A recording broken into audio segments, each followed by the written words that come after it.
Hello, everyone. Welcome to the Trucking Tower podcast. And this segment of Venture Capital Expert Insights, I'm very excited to be joined today by Kedma Ough. How are you doing today, Kedma? I am always great. Thank you for asking.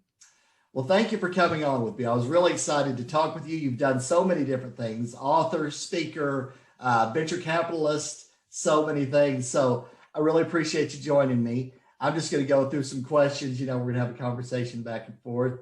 I wanted to know, where were you, who you're surrounded with, what inspired you to do what you do today? Wow. That's a tough question.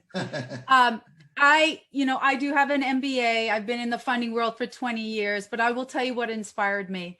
I am a product of what I teach. So back in 2001, I had to make a very difficult decision and file bankruptcy.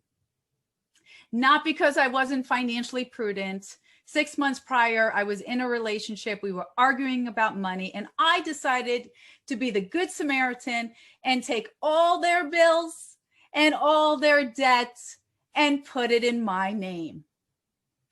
6 months later, my attorney sat me down and said, Kedma, I'm going to give you two options in how you can lead your life. Number one, you can spend the rest of your life paying off someone else's debt. Or number two, you can file bankruptcy and suffer for 7 to 10 years.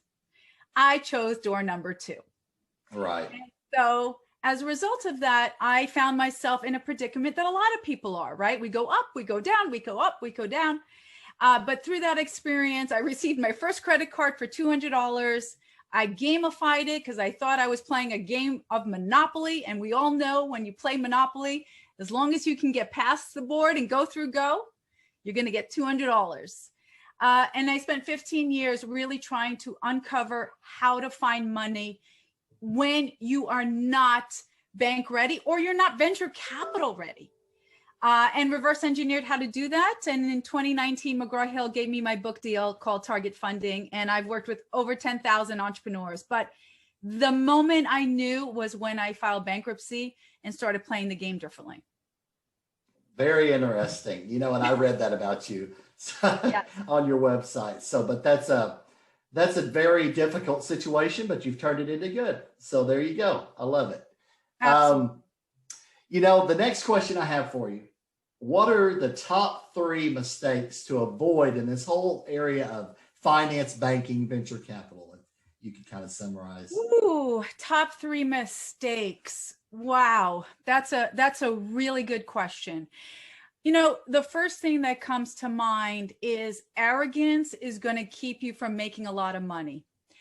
So true story, years and years ago, I was working on a funding deal and I got very frustrated. I walked into my mentor's office. She was about 4'11" Ross boxer.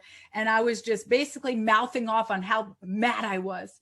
And she quietly listened and said, Kedma, let me ask you a quick question. I said, sure. She said, would you rather be rich or would you rather be right? Right. And at the time, I was like the typical person trying to get deals, trying to pitch. I didn't have any, significant money. And I thought, I want to be rich. Right. And she's like, good, get your ego out of the way. And so a lot of times people lose opportunity to get deals and it has nothing to do with their business. People want to do business with people they like. Right. And I am one of those investors that I will be straight up, Andy, if I can't see that person representing my brand, I don't want to invest in them. Right. Right? Yeah. Mm-hmm. So that's the number one. Number two, that they haven't solved a problem big enough for people to care. Right.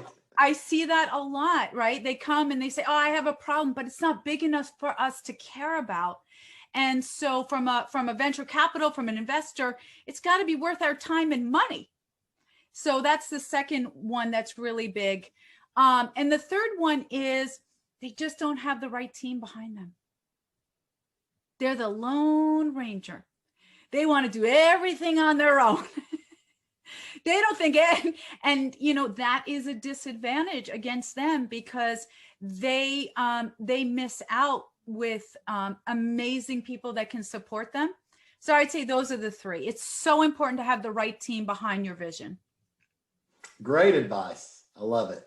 So now I'm going to flip it. What are the top 3 success secrets that you can kind of advise our listeners and viewers? God, success secrets. You know, I'm a big fan on innovation. I was a state innovation director for SBDC when I was at Mount Hood. So, you know, one of my secrets has always been study the trends, watch what's happening, pay attention to what's going on. And, you know, if you can come up with a different way of doing it, that's very powerful, very intriguing, and very inspiring. And I'm really big on that. It brings me to a quick story. One of the inventors I worked with who was frustrated with his lovely wife's long hair creating a disaster in their bathtub, right? Like clogging everything and the you know what I'm talking about, right? I do know what you're talking about. Wife and daughter. So I know exactly what you're talking about. Right. So him and his business partner came up with a solution to get rid of that. It's both basically was the dynamic drain, Everclear drain, and it allows you, it has blades built in and allows you to basically click it 2 or 3 times, no snake, no harsh chemicals, right down. And so I love ideas like that. Love it. So it's like coming up with a really cool idea, success.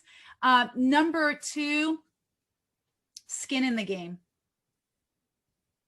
You have to have enough skin in the game. You have to show them that you're not prepared to use their money before you're willing to use your money. Right. And, you know, and sometimes I come up against people who say, well, I have this great idea. I just need this, that, and the other. And I'm all about proof of concept. Can you prove to me that the market really needs it? And what have you actually put in for investment? So that's another big thing for me.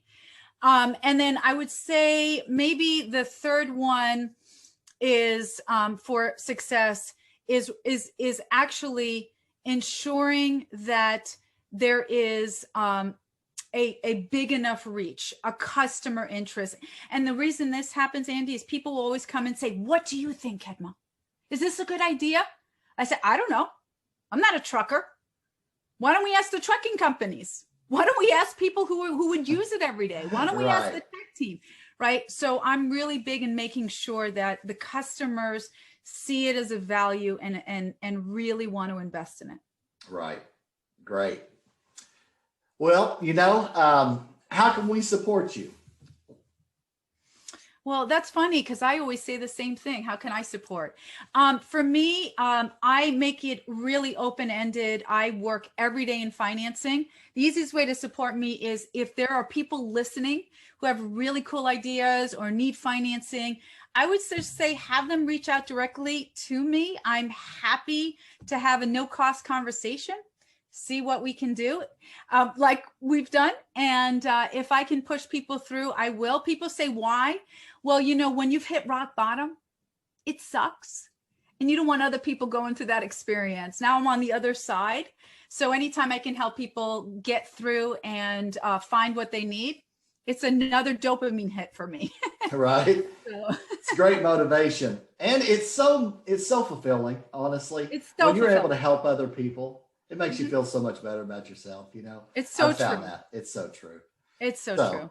Okay, so I'm going to ask you what would you say as a final word of advice of navigating this whole banking, finance, venture capital world, if you had, you know, some sage advice for our viewers and listeners? Well, I'm going to do the simple one. I mean, the simple one is, and this is a tough one, I never take advice from anyone that doesn't have the lifestyle I'm trying to achieve. Yeah, right. Because advice is, you know, a dime a dozen. I want you to really pay attention on who's giving you that counsel. I love my lenders, but 9 out of 10 lenders, when you interview them behind the scenes and ask, so how many businesses have you actually built? Have you been an entrepreneur? did you actually write a check for payroll? The answer is 9 out of 10 times that I've interviewed them. Are you crazy, Kedma? You think I'm gonna risk my salary and do that? Right. Right. Bankers are against risk. Of course. Of Right. course. Now I love my bankers. So anyone who's listening, I love you. But Right. let's just be real. Just because you're going there doesn't mean that they're entrepreneurial. And also I want to make sure that we're clear that venture capitalists and angel investors, we're all wired a little differently. So just because you get no with one organization doesn't mean another one is going to say no. I have a deal happening right now where one of my investment teams said no. I was like, this is an amazing concept. And I'm bringing them to my other investment organizations and I'm going to represent them. Mm-hmm. So don't give up just because someone says no. They may not see what you see yet. Right. You know, a funny thing about that is a lot of times people don't know they have a problem until you introduce the fact that you could do a solution to that. And they're like, oh my gosh, I didn't even know that existed, you know. All the I've time. seen that happen all the time throughout my career. All the time. Yeah. Mm-hmm. Well, you know, I really do appreciate you coming on with me. You know, you've got such an awesome background and story, and it's inspiring. So I really do appreciate you coming on with me. And that's going to do it for this edition of the Trucking Tower Podcast, Venture Capital Expert Insights. I hope everybody has a great rest of your week, and we'll see you soon.